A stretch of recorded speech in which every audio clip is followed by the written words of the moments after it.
Buenos días amigos, amigas, hermanos, hermanas. Este es el mensaje que corresponde a la Iglesia Evangélica Bautista de Barrio Norte del domingo 18 de julio. Y he puesto un título a este mensaje: ¿Fe falsa o verdadera? El título del mensaje es una pregunta. Ahora, antes de responder esa pregunta hay que responder otra. Primera, ¿no es cierto? Este mensaje se basa en un texto de la Carta de Santiago. Y yo quisiera que leyéramos ese texto de la Carta de Santiago, que se encuentra en Santiago 2, del 14 al 20. ¿De qué sirve, hermanos míos, si alguno dice que tiene fe, pero no tiene obras? ¿Acaso puede esa fe salvarle?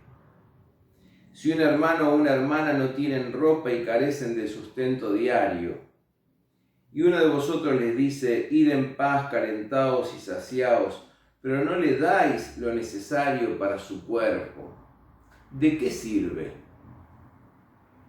Así también, la fe por sí misma, si no tiene obras, está muerta. Pero alguno dirá, tú tienes fe y yo tengo obras.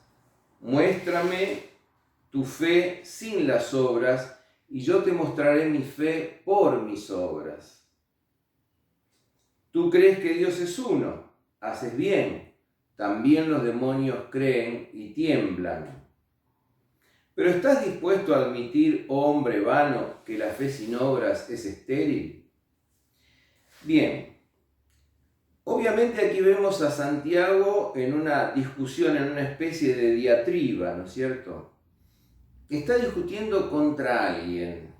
Y nos preguntamos contra quién está discutiendo el apóstol Pablo aquí. Yo inmediatamente voy a mostrarles cómo este mensaje tiene pertinencia y es absolutamente necesario para el día de hoy, para este tiempo de crisis. Pero permítanme primero que aclaremos el texto y que nos hagamos algunas preguntas acerca del texto. ¿Contra quién argumenta Santiago en esto de que la fe sin obras está muerta? ¿Contra el judaísmo? No, de ninguna manera, porque uno de los dones de Dios más preciados del judaísmo era la ley, era la Torá. No está haciendo controversia con el judaísmo. Uno diría en primera instancia la controversia es contra Pablo, porque fíjense ustedes que en Romanos 3:28 el apóstol Pablo dice algo que a simple vista, en una primera impresión, nos parecería que es totalmente lo opuesto. Escuchen lo que dice el apóstol Pablo en Romanos 3:28. Porque concluimos que el hombre es justificado por la fe independientemente de las obras de la ley. Ven, aquí dice Pablo, el hombre es justificado por la fe independientemente de la ley. Y aquí entonces Santiago dice prácticamente lo opuesto. Dice, ¿estás dispuesto a admitir que la fe sin obras es estéril o está muerta? Entonces uno diría, en primera instancia, estaría argumentando aquí Santiago contra Pablo. Sin embargo, tenemos que volver a escuchar a Pablo. Por ejemplo, en Romanos 6, ¿no es cierto?, 1 y 2, el apóstol Pablo dice, ¿qué diremos entonces? ¿Continuaremos en el pecado para que la gracia abunde? De ningún modo. Nosotros que hemos muerto al pecado, ¿cómo viviremos aún en él? Y en el versículo 15, ¿entonces qué? ¿Pecaremos porque no estamos bajo la ley, sino bajo la gracia? De ningún modo. Es decir, que el apóstol Pablo está diciéndonos aquí que de ninguna manera la gracia de Dios anula la ley. Y fíjense ustedes que en el 31 dice, ¿anulamos la ley por medio de la fe? De ningún modo, al contrario, confirmamos la ley. Es el mismo apóstol Pablo. Fíjense ustedes que en 1 Corintios 3:2 dice, si yo tuviera toda la fe que moviera los montes, pero no tengo amor, de nada me sirve. Y en Romanos 12 el apóstol Pablo está hablando de la conducta práctica, de las obras del creyente. Y así podríamos continuar. Entonces, no está discutiendo Santiago contra el judaísmo, no está discutiendo Santiago contra Pablo, ¿no es cierto? Está discutiendo contra una mala interpretación de la teología paulina, contra el antinomianismo. Justamente contra aquellos que decían, bueno, porque estamos bajo la gracia, porque somos salvos por gracia, estamos dispensados de realizar buenas obras. Como quien nos salva a nosotros es Dios en su misericordia y en su gracia, no es necesario realizar buenas obras. Entonces, ¿contra quiénes discuten en Romanos 6 o en Santiago 3, tanto Pablo como Santiago? Contra los antinominianos, contra los que mal interpretaban la doctrina de la gracia. Decir que si somos salvos por gracia, entonces estamos excusados de realizar buenas obras, es absolutamente falso. Por eso tenemos que profundizar el sentido de la fe y preguntarnos ¿qué es una fe verdadera? ¿Qué es una fe verdadera? ¿Por qué esa aparente contradicción entre Pablo y Santiago? Miren, dos personas ven el mismo choque. Una la ve desde una vereda y otra la ve desde otra vereda. Probablemente el que ve el choque desde una vereda va a describir determinadas cosas y el que ve ese mismo choque de la otra vereda va a describir otras cosas. El choque es el mismo, el fenómeno es el mismo, pero el punto de vista del observador cambia y la descripción cambia. Eso pasa con Pablo y con Santiago. Porque Pablo habla en Romanos 3:28, precisamente el texto que leímos al principio, ¿no es cierto? Concluimos que el hombre es salvo por la gracia independientemente de las obras de la ley. Está hablando del comienzo de la justificación. Y Santiago, aquí cuando habla y dice que la fe que no tiene obras está muerta en sí misma, está hablando justamente del progreso o del final de la justificación. Dicho de otra manera, Pablo habla del inicio de la vida cristiana. Santiago habla de la plenitud de la vida cristiana. ¿Por qué hablamos de justificación? Porque siempre Dios nos salva por gracia. Desde el momento en que nos convertimos hasta el momento en que nos morimos, bueno, somos salvos por la gracia de Dios.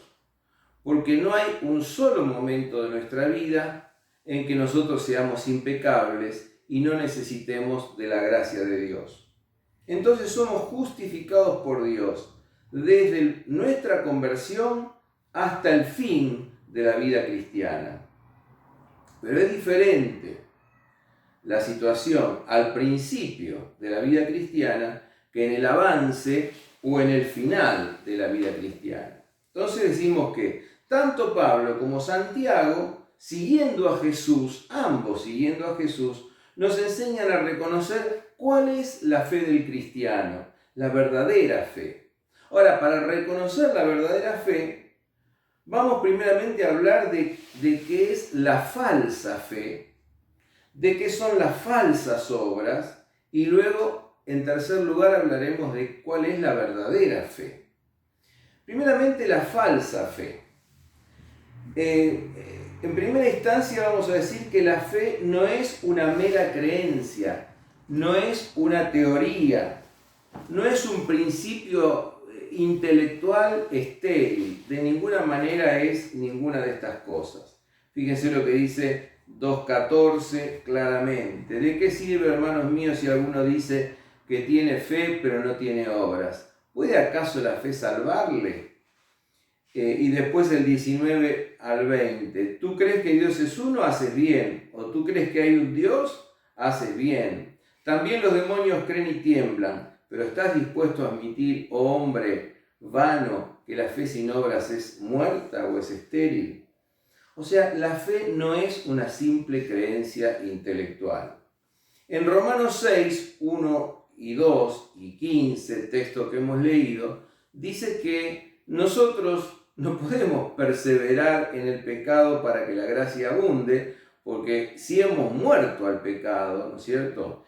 Y esto está simbolizado en el acto del bautismo, cuando somos sepultados, queda como sepultada bajo el agua nuestra vieja vida y somos levantados a novedad de vida. Si hemos muerto al pecado, ¿cómo permaneceremos en él? Ahora, fíjense ustedes que tanto Santiago como el apóstol Pablo, escribiendo a los romanos, siguen precisamente al Señor Jesús en Mateo 7, 19 al 21. Y aquí este texto de Mateo 7, 19 al 21 es absolutamente claro. Ahí el Señor habla lo siguiente: todo árbol que no da buen fruto es cortado y echado al fuego, así que por sus frutos los conoceréis. No todo el que me dice Señor, Señor entrará en el reino de los cielos, sino el que hace la voluntad de mi Padre que está en los cielos. Entonces no es cuestión de invocar y decir Señor, Señor, sino de dar frutos. De manera que, hermanos, la primera cosa que tenemos que decir, fe falsa es esa que se reduce a una mera creencia intelectual, a una teoría. La fe no es esto, no es el asentimiento intelectual a una verdad teórica. No. Un hombre de negocios que en su quehacer laboral utilizaba métodos completamente desviados de la honestidad y de la justicia, miembro prominente de una iglesia, en una charla, en una conversación con los demás, decía: yo sé que mi vida como cristiano deja mucho que desear, pero yo no confío en mis méritos para ser salvo, confío en los méritos de Cristo. Hermanos, esta expresión de este hombre de negocios que perseveraba en el pecado es la expresión de un antinominiano. La gracia de Dios nunca es una excusa para seguir pecando. Nadie puede otorgarse el perdón de antemano. Los demonios creen que hay un Dios y son los primeros en reconocer, ¿no es cierto?, a Jesús como el Santo de Dios, como el Hijo de Dios. Los demonios son monoteístas, pero su creencia no les cambia el carácter demoníaco. Tu creencia, si no es fe realmente, no te cambia tu carácter demoníaco. Por eso que dice, los demonios creen y tiemblan. ¿Por qué? Porque como los demonios creen en Dios, pero siguen realizando malas obras, entonces temen y tiemblan. Hermanos, qué importante que es esto, porque realmente la fe no es una mera creencia que nos excusa para seguir pecando, para seguir en una vana manera de vivir. La fe no es nada de esto, porque esto nos mantiene en el temor y en el temblor. Santiago 2, 14 al 17 nos dice en forma muy práctica una expresión muy interesante. Dice: si un hermano o una hermana no tienen ropa y carecen del sustento diario, y uno de ustedes le dice: id en paz, calentados y saciados, pero no le dais lo necesario para su cuerpo, ¿de qué sirve? Así también la fe por sí misma, si no tiene obras, está muerta. ¿Ven la importancia de esto para nuestra vida? de hoy, para una Argentina como la de hoy, en la que, la pobreza y la escasez están a la orden del día, no puedo decirle a alguien voy a orar por vos y si tengo necesidad de ayudarlo, si tengo la posibilidad de ayudarlo, no hacerlo, ¿no es cierto? No puedo decirle voy a orar y nada más, y no hacer ningún esfuerzo, no hacer ningún sacrificio por el prójimo. No puedo decirle andate en paz, ¿no? Pero no darle lo que necesita, si está a mi alcance, dárselo. Estos tiempos de adversidad exigen que nuestra fe no sea una mera teoría, no sea una mera especulación intelectual. Nuestra fe debe ser una práctica diaria. En segundo lugar, la fe no es un mero oír sin hacer. Aquí Santiago lo dice claramente, fíjense en el 1, 22 y 23 de Santiago. Los hermanos estaban estudiando todavía Santiago en los grupos de pastoreo. Dice, sed hacedores de la palabra y no solamente oidores que se engañan a sí mismos. Porque si alguno es oidor de la palabra y no hacedor, es semejante a un hombre que mira su rostro en un espejo y después se olvida de qué clase de persona es. Hermanos, precisamente aquí está la segunda cuestión. La fe no es un simple oír sin hacer. La fe exige la práctica. Santiago está preocupado por la práctica de la fe. Santiago está preocupado por la práctica de la vida cristiana. Fíjense en el capítulo 2 de Santiago 5 y 6. Hermanos míos, escuchad, ¿no escogió Dios a los pobres de este mundo para ser ricos en fe y herederos del reino que Él prometió? Pero vosotros habéis menospreciado al pobre. ¿No son los ricos los que os oprimen y personalmente os arrastran a los tribunales?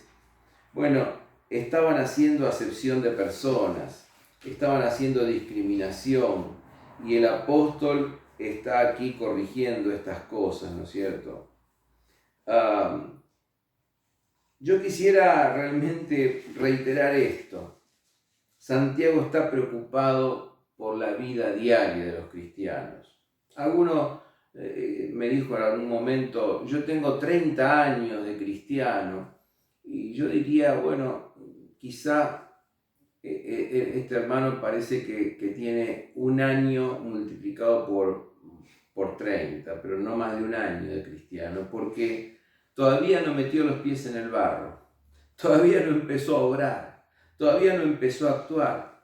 Hay muchas personas, muchos creyentes que asisten para satisfacerse espiritualmente, para llenarse, ¿no es cierto? Pero siguen en el egoísmo. No hay frutos de fe, no hay trabajo, no hay sacrificio, no hay trabajo, ni ayuda, ni amor, ni sensibilidad por aquel hermano que lo necesita, ni por extender el reino de Dios. En tercer lugar, la fe no es una mera confesión sin cambio de conducta en el creyente. No todo el que me dice Señor, Señor, entrará en el reino de los cielos, sino el que hace la voluntad de mi Padre que está en los cielos. Decirle Señor a Cristo es decirle dueño. Y tener fe es hacer la voluntad de nuestro dueño, que se manifiesta, ¿no es cierto?, esa voluntad no en oposición a nuestro ser, sino la voluntad de Dios es la que realmente responde a lo más profundo de nuestro ser. Es decir, a nuestra vocación, a nuestro deseo, a nuestros dones. Ahora, así como hay una fe falsa, en segundo lugar, digamos que hay obras falsas. En primer lugar, son obras falsas aquellas que hacemos para autojustificarnos.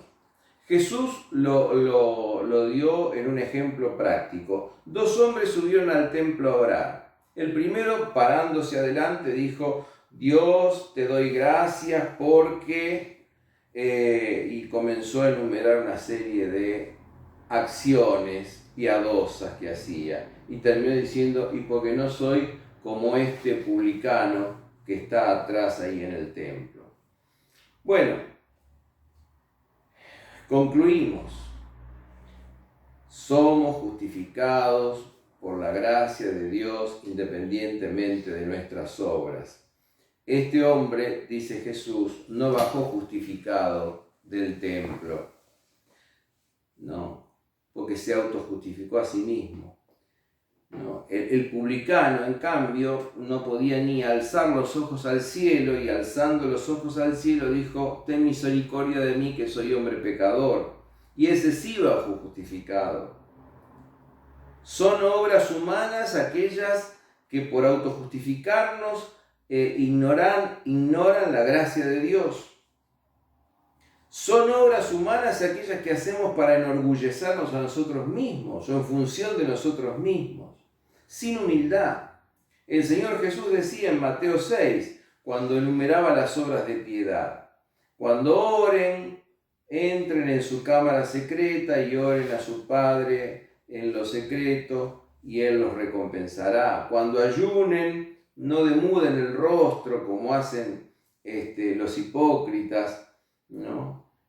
Cuando den limosna, no sepa tu derecha lo que hace tu izquierda. O sea, Dietrich Bonhoeffer decía claramente, bueno, acá no se trata sencillamente de no dar a conocer nuestros actos de piedad. Se trata de no darnos cuenta nosotros de nuestros actos de piedad. Nuestros actos de piedad nos pasan desapercibidos a nosotros mismos. Nuestra derecha no sabe lo que hace nuestra izquierda. Pero esto es así porque los actos de piedad nos pasan desapercibidos a nosotros mismos. Los hacemos espontáneamente, los hacemos en gratitud al Señor, los hacemos porque sabemos que Dios hizo muchísimo más por cada uno de nosotros mismos. Ahora entonces, hemos hablado de la falsa fe, hemos hablado de las falsas obras, hablemos de la verdadera fe. Y yo quiero decir solamente 3 cositas o 4 acerca de la verdadera fe. En primer lugar, la verdadera fe es una respuesta a la gracia y al amor de Dios. Primero la gracia, después la gracia y siempre la gracia. Pero esa gracia de Dios es el amor que mueve nuestro corazón. No me mueve mi Dios para quererte el cielo que me tienes prometido, ni me mueve el infierno tan temido para dejar por eso de ofenderte. Muéveme tú, Señor, muéveme el verte clavado en una cruz y escarnecido. Muéveme tus afrentas y tu muerte. Muéveme tú, Señor, al fin y en tal manera que si no hubiera cielo yo te amara y si no hubiera infierno te temiera. El amor de Dios es el que mueve nuestro corazón, pero también el que mueve nuestras manos, nuestros pies y nuestros labios. Es el que nos hace responsables, responsabilidad ante el amor de Dios. El amor de Dios es un don, pero es una tarea. La palabra responsabilidad quiere decir habilidad de responder. Es responderle a Dios, es responder al amor de Dios. Eso es la fe verdadera. La fe verdadera, en segundo lugar, es la fe que implica fidelidad a la voluntad de Dios. Fíjense ustedes que en el Antiguo Testamento no existe prácticamente la palabra fe. En lugar de fe se usa fidelidad. Y la fidelidad nos da la idea de una conducta perseverante y continua a lo largo de la vida, a lo largo del camino de la vida. El Señor Jesús dice, el que perseverare hasta el fin, ese será salvo. Entonces, la verdadera fe es la fe que obra. Por eso dice el apóstol Santiago aquí, muéstrame tu fe por tus obras y yo te mostraré o muéstrame tu fe sin tus obras y yo te mostraré mi fe por mis obras, ¿no es cierto? ¿Por qué? Muéstrame. Porque las obras son la vidriera de la fe. no porque nos propongamos mostrar nada, sino porque una ciudad asentada sobre un monte no se puede esconder, es imposible esconderla. Y así alumbre vuestra fe delante de los hombres para que vean vuestras buenas obras y glorifiquen ¿a quién? A vuestro Padre que está en los cielos. O sea, si nosotros tenemos la luz de Dios, vamos a brillar con la luz de Dios. Si nosotros somos como la luna que brilla, esa luna brilla porque refleja el resplandor del sol. Y nosotros estamos llamados a reflejar el Espíritu Santo, al Sol de Justicia, al Señor Jesucristo. Ahora, en tercer lugar, es la fe que nos lleva a crecer y a dar fruto. Es la fe que nos lleva a morir a nuestro yo, a no ser nosotros más el centro de nuestra vida. Si el grano de trigo no muere, no da fruto. El reino de los cielos se ha acercado, arrepentíos y creed en el Evangelio. Mis hermanos, esto significa que nosotros morimos al pecado, morimos a una vana manera de vivir, morimos a una vieja vida, a una vida alejada de Dios, y cuando el Espíritu Santo toma nuestra vida, la transforma, nos ayuda a crecer en obras de amor. Es la fe que obra por el amor.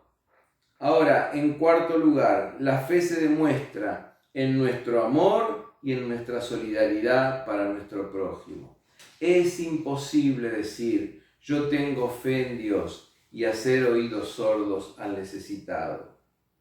Es imposible decir, yo tengo fe en Dios y decirle al hermano, anda, calentate y saciate.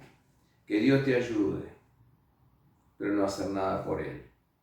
Estamos en tiempos difíciles y Dios quiere que nuestra fe sea una fe verdadera, no una fe falsa, no una mera creencia, no una autojustificación. Que nuestras obras sean obras de gratitud al Señor, sean obras que respondan al amor de Dios. Así como Dios nos amó, podamos nosotros entregar ese amor a quien lo necesita. Podamos ser justos y honestos en cada cosa que hacemos. Así brille vuestra luz delante de los hombres, para que vean vuestras buenas obras y glorifiquen a vuestro Padre que está en los cielos. La fe sin obras está muerta en sí misma. Dios nos bendiga y que nuestras obras, esas que hacemos por amor al Señor y por el amor del Señor, sean la vidriera de nuestra fe. Vamos a orar. Señor, te damos gracias porque una vez nos llamaste a un camino nuevo y vivo, a un obrar humilde pero perseverante, a un obrar lleno de amor y lleno de denuedo, a un obrar que se solidarice con la necesidad del prójimo, a un obrar justo, a un actuar sin discriminar, a atender principalmente al más necesitado y a las necesidades. Nos ha llamado a una fe activa, práctica, diaria. Nos ha llamado a responderte cada día. Nos ha llamado a tener una relación nueva contigo cada día, renovada por tu Espíritu y sirviéndote en tu Espíritu. Señor, así te pedimos sea nuestra fe. Lo rogamos humildemente en el nombre de Jesús. Amén.